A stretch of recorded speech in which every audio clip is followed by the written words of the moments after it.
안녕하세요, 미스앤믹스입니다. 수산물은 계절을 많이 타는 편이죠. 그 중에서도 유독 시기를 타는 품목이 몇 가지 있습니다. 침조기, 뾰족조기, 상어 등등. 그 중에서도 오늘은 명태포에 대한 이야기를 해볼게요. 시작하죠. And always hesitating, kryptonite desires set my heart afire. 원래 냉동 수산물이란 식재료 자체가 계절을 많이 탑니다. 짬뽕, 대구탕, 명태탕, 꽃게탕, 해물찜 등등. 아무래도 수산물은 대파 먹는 경우가 많아서 겨울에 많이 드시죠.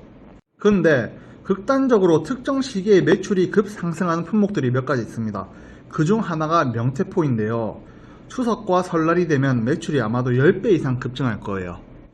제가 지금은 강고등어 및 대구 관련 위주로 하기 때문에 명태포의 최근 추세는 정확하게는 모른다 라는 보험을 일단 깔고요. 예전 경험을 토대로 말씀을 드려볼게요. 예전에는 일반적으로 추석이 다가올수록 제수용품의 가격은 조금씩 상승합니다. 수요가 폭발적으로 증가하기 때문이죠. 예를 들어 추석 한 달 전에는 1,000원 하는 명태포가 추석 3주 전에는 1,100원이 되고 추석 2주 전에는 1,200원이 됩니다. 그리고 추석 1주 전에는 900원으로 깎이는 기적이 일어납니다.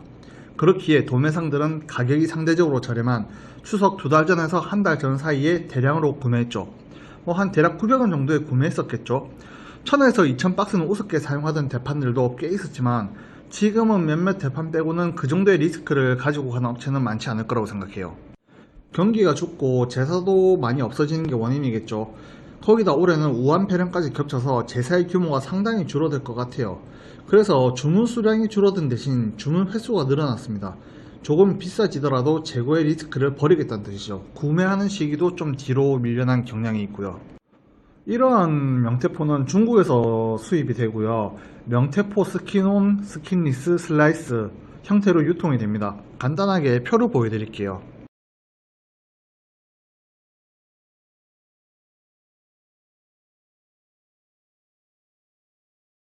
조금 궁금해하실 만한 게 스킨온으로 쇼를 한다고 했잖아요. 이건 수타짜장이랑 비슷한 거예요. 수타짜장 가면은 면을 반죽하는 걸 보여주잖아요. 명태포도 뭔가 굉장히 심오하게 껍질을 벗겨내는 작업을 하면 사람들이 보고 오 하면서 사가는 거죠. 약간 쇼라고 보시면 돼요.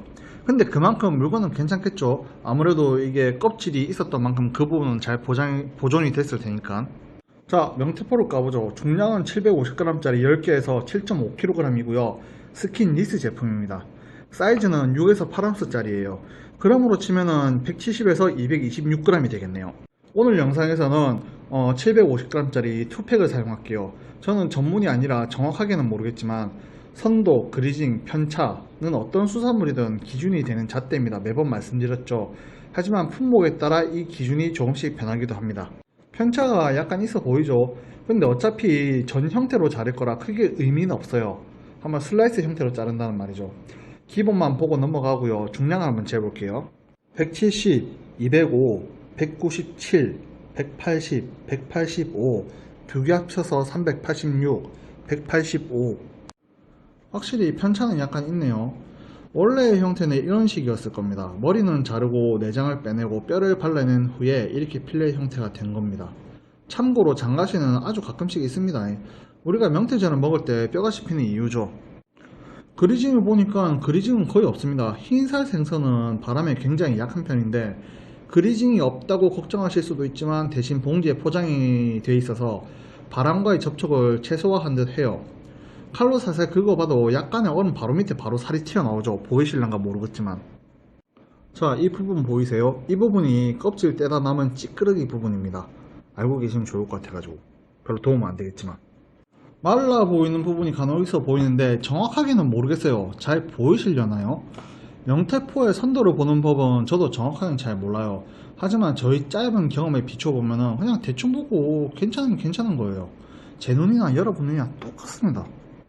그런데 이거 하나는 저도 알고 있어요. 명태포에 구멍이 많으면 안 된다는 거. 명태포 바깥쪽 말고 안쪽 있잖아요. 그쪽에 구멍이 많으면은 명태포로 슬라이스 치기 때문에 그 구멍 부분 때문에 흉하게 보이고 또는 구울 때 쪼개진다 하더라고요.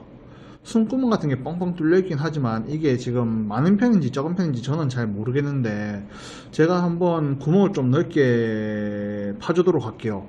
벌써부터 명태포에 크랙이 생기는 게 보이시죠? 이렇게 되면 슬라이스 칠 때 보기 흉해질 거예요. 기대하셔도 좋습니다. 자, 냉동 원품은 여기까지고요. 지금부터는 명태포를 녹여서 슬라이스 치는 법을 보여드릴게요. 물론 아까 구멍 뚫어 놓은 놈도 슬라이스를 쳐볼 거예요.